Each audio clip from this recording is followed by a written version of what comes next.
Alright, I just installed this Pulsar LT in the truck, and I'll get underneath the hood here and show you my work here in a second. But I want to show you a couple of things on the inside here. Shows you how to program it. You're supposed to disable the auto start and stop right here. Check that out. You just push that, so now the light stays on the whole time.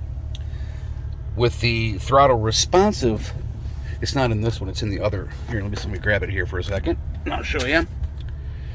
So this right here, I set for level 2, and it's really jumpy on level 2. I don't think I could go any higher than that. And the last thing I want to show you real quick, let me shut the truck off. You know, I have those amp research steps. Now they don't come out and retract.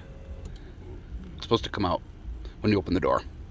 So I need to figure that out.